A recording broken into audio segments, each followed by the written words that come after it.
Hello guys, ఎలా ఉన్నారు అందరూ? మా ఇంట్లో ఇదే నా ఫేవరెట్ ప్లేస్ అన్నమాట. అందుకే నేను ఎప్పుడు ఇక్కడే ఎక్కువగా కూర్చొని వీడియోస్ చేస్తూ ఉంటాను.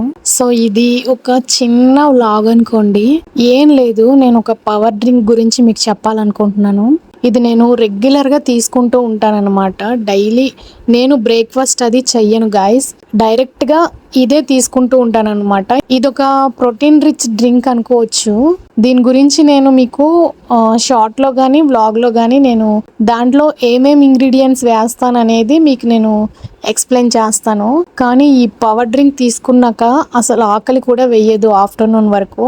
చాలా బాగుంటుంది అండ్ హెయిర్ కి కూడా చాలా మంచిది. మీకు ఒకవేళ కావాలి అనుకుంటే కామెంట్ చేయండి. నేను ఏమేమి యాడ్ చేసుకుంటాను ఇంగ్రీడియంట్స్ అనేది ఒక వీడియోలో పోస్ట్ చేస్తాను చూపిస్తూ. దానికంటే ముందు దీంట్లో ఏమేస్తాను అనేది ఇప్పుడు చెప్తాను.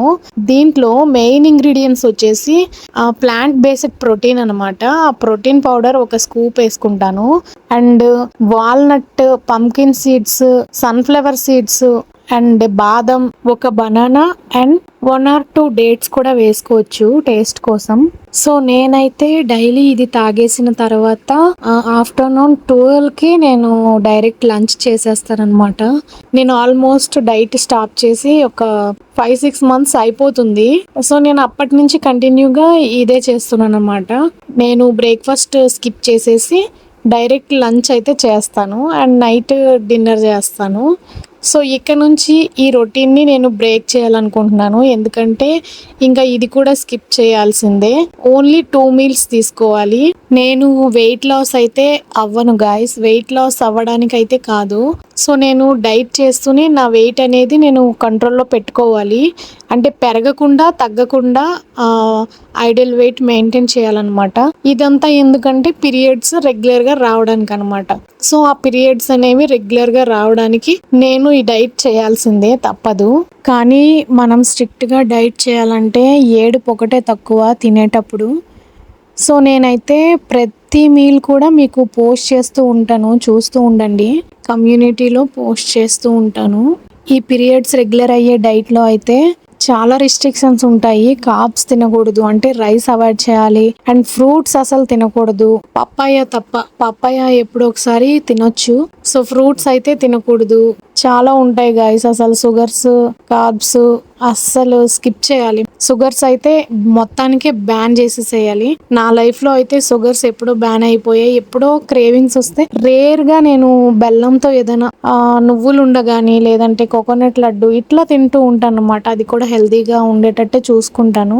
సో ఈ క్లిప్ వచ్చేసి నేను హెచ్సిజీ బ్లడ్ టెస్ట్ చేసుకునేటప్పుడు అతన్ని పిలిచాను అనమాట. పిలిచి టెస్ట్ చేయించుకుంటున్నాను.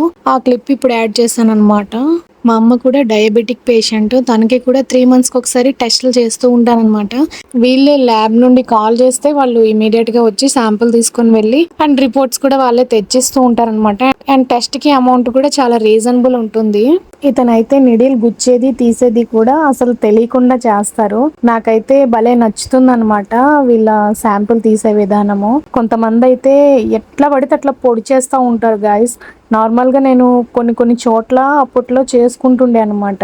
వాళ్ళు తీసేటప్పుడు కానీ పెట్టేటప్పుడు కానీ ఇంజెక్షన్ అసలు వాసిపోతుండే, చెయ్యి ఎంత పెయిన్గా ఉంటుండే అంటే చెప్పలేనంత నొప్పి అయిపోతుండే అనమాట. అందుకే నేనైతే ఎలాంటి బ్లడ్ టెస్ట్ అయినా వీళ్ళ దగ్గర మాత్రమే చేయించుకుంటాను. నాకైనా సరే, మా ఫ్యామిలీలో ఎవరికైనా సరే. ఒకవేళ నాకు మేడం రాసినా కూడా నేను వీళ్ళ దగ్గరే చేయించుకొని రిపోర్ట్స్ తీసుకెళ్లి చూపించుకుంటాను అనమాట మేడంకి. సో ఇదే గైస్, ఒక చిన్న వ్లాగ్ అనుకోండి. లైక్ చేయండి. అండ్ నా లైఫ్ లో ఏం జరుగుతుంది అనే టాపిక్ తో నేను ఇలా మీకు వ్లాగ్స్ లో చూపిస్తూ ఉంటాను. అండ్ మీకు కూడా ఇన్ఫర్మేటివ్ గా ఉండేలాగానే ఇన్ఫర్మేషన్ ఇస్తూ ఉంటాను. ఓకేనా guys, thank you so much.